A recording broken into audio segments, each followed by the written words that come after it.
बताओ, हमारा सारा धान देखो सारा डूब गया है जी। सारा करीब 300 एकड़ जमीन और 150 एकड़ जमीन लमसम इस पार, जो कि ब्लॉक पर तहसील दिवस में दरखास्त डाले। तो हेलो दोस्तों, कैसे हो? आज ब्लॉग बनाते बनाते हम अपने खेतों की तरफ आ गए, अपने गांव की तरफ।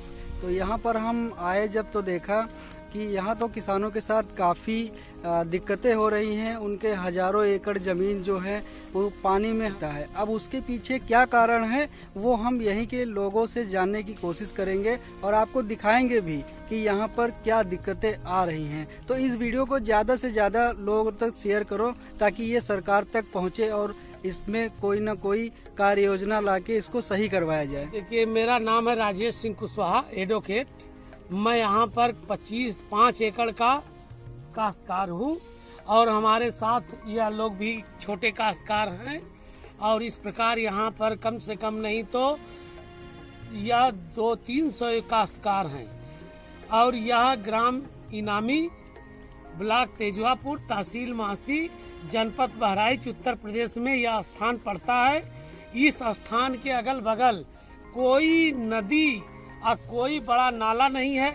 यह थोड़ी सी जमीन खाली पड़ती है नीचे, और नीचे पड़ने के कारण, जबकि यहाँ पर आज से 25-30 साल पहले पानी की टिकता ही नहीं था, यहाँ के किसान खुशहाल रहते थे।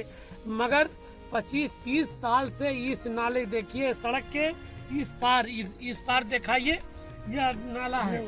यह नाला जो है सफैया हो जाता तो यह पानी यहाँ से आता, और इस रोड के इस पार यह नाला जो है, इस नाला सफैया हो जाता तो यहाँ से यह पानी निकल करके सीधे मदन कोठी जो है बड़ा नाला है, उसी में अटैच हो जाता। और यहाँ पर 500 एकड़ जमीन, जो कि करीब नहीं तो 150 एकड़ इस पार और रहेगा कि 300 एकड़ इस पार।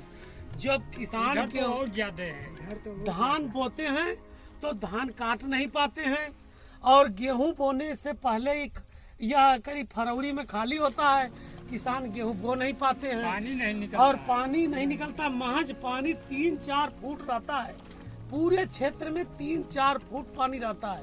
और इसके लिए कोई ज्यादा सरकार के पास कई दरखास्तें पड़ी, कई शिकायतें हुई, मगर इस नाले की अगर सही से सफाई हो जाए, 2-3 लाख 4 लाख के खर्च हैं।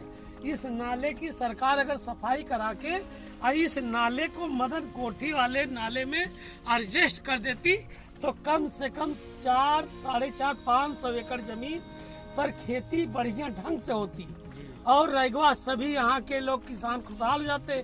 हम लोग भी जब आए हैं आज हम देखने कि खेत कैसे जोतने लायक है कि नहीं, तो देखिए सड़क किनारे है जो यह थोड़ा पानी लगा हुआ है, ये इसको सूखने में कम से कम 3 महीना लगेगा।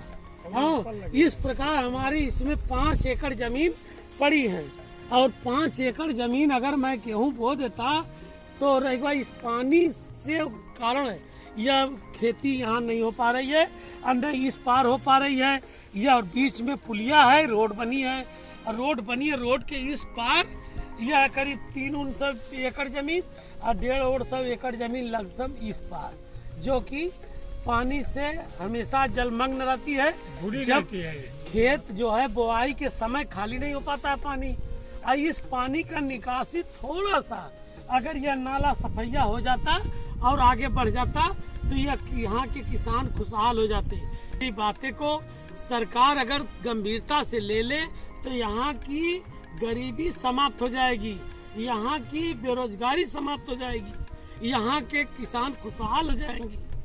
और इसके लिए काफी किसान परेशान हैं, और यहाँ के गरीब मजदूर बेचारे ब्लॉक पर तहसील दिवस में दरखास्त डाले, उसके बावजूद भी इसकी सुनवाई नहीं हो रही है कि यह जमीनों का पानी निकल के सीधे मदन कोठी चला जाए और यह जमीन खेती योग्य सुयोग्य एकदम हो जाए।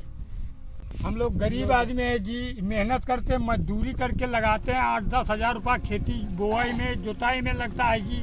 उसके बावजूद धान भी डालते हैं, बैठाते हैं, उसके बाद पानी भर गया जी, तो सारा ही पानी भर गया, धान भी नहीं मिलता है, तो हम लोग क्या करें?